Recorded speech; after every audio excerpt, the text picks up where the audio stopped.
Aneno ruodh goro koting'o buk moro kae ma ondik ni constitution mano chike. Mondo mi gini nene keti kinde cha ne wantie gi loch jowagunda. Loch jowagunda chal ma e yo moro amora nek gidonjore kod loch marwa mar oganda kaka gige council gi nitiere Baganda Kingdom, nitiere kingdoms mang'eny jok mosomo history kuonde mopogore opogore, pinje mopogore opogore. Katiba maneno kanigoni kata mar mondo mi koro gini council ni be nitiere kaka orwake koro e chik mar Kenya mobedo ma koro wanyalo wacho ni sani kata ker matiyo nitiere koro kaka chik mar Kenya osepuodhe ma kata kitimo gik moko to en gimopuodhi ma onge yo moro amora ni yor siasa. Erokamano ahinya. Mano emomiyo wan kod thuolo wacho gik mwawachogi nikech opuodh wa kod chik.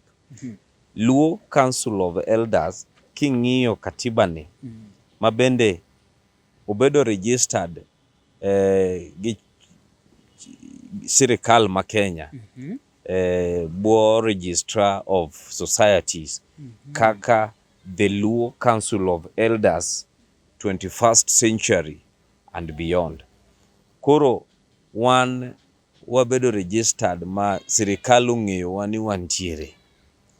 To mae registration gimomiyo ineno ka en gi nying mar the Luo Council of Elders 21st Century and Beyond. Toke kucha ne nitiere riwruok mar Luo ma joma dongo biro nyisi ni ne gin gi gima niluongo ni Luo Union. To Luo Union ni piny owacho mane nitie ndalono kod telo mane nitie ndalono ne ogoyo marufuku riwruok mag dhoudi kech ne gineno ni gino ne nyalo kelo ne nyalo loko kelo gimoro ma chayo kata buono sirikal matiyo. Kendo riwruoge mag dhoudi go ne nitie. King'iyo oganda Luo ne nigi Luo Union, oganda Baluya ne nigi margi, nyaka jogema iwinjo ga ne gintie. To sirikal buo ker mane nitie chon ne odhi ogoyo mago marufuku nikech noyudo ni gigo ok beyo, nyalo kelo buono sirikal kendo nyalo kelo yomyom yiengo sirikal nikech gin gi teko kiyudo ko oganda achiel oriwre e bwo andike margi. Koro mane momiyo ineno ka Luo Union no oruma kamano. Bas bang'e mane jodongwa mane nitiere bang'e ochako dhi ong'iyo ni oganda to nyaka riwre ariwa. To koro wati gi nying mane? Mane omiyo koro ineno ka wan gi the Luo Council of Elders ma wan kod chike maritowa. E bwo chike maritowa go nitie migawo ka migawo, kendo chikewa anyalo somo gi dho ngere. Gi dho ngere ibo yudo ka wacho ni Luo Council of Elders en ang'o? Kendo nying manobedo registered ibuinjo ko wacho ni number achiel, the name of the organization shall be the Luo Council of Elders. Wabedo referred to as the Luo Council of Elders. Koro the Luo Council of Elders as an institution okenena gima tina mokalo ka. To katiba mokwongo wacho, anya somo gi Kisungu, wacho ni the Luo Council of Elders for the first time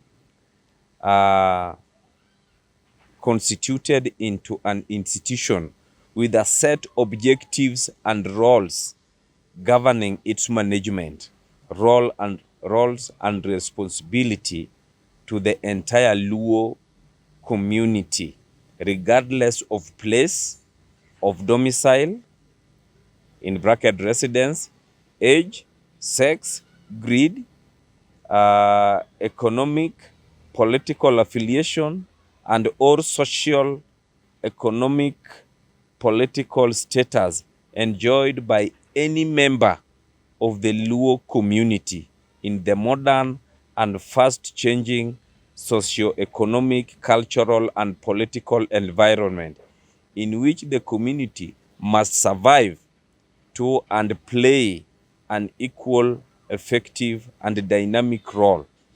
This is the time the community must aggressively organize itself and reorganize its institutions.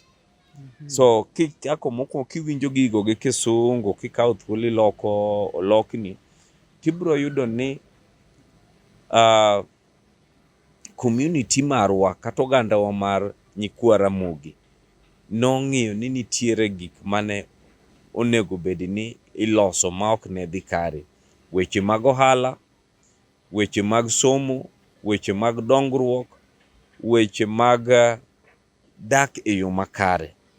Koro magi ema gige Luo Council of Elders ochung' negi mondo mi ong'i ni oganda mar Luo kaka community odak nade, timo gige gi nade, nikech wan nitie kaka wadak kaka oganda Luo, nitie kaka watimo gigewa, to nitiere bende kaka Nyasaye ogwedhowa e yore mopogre opogre.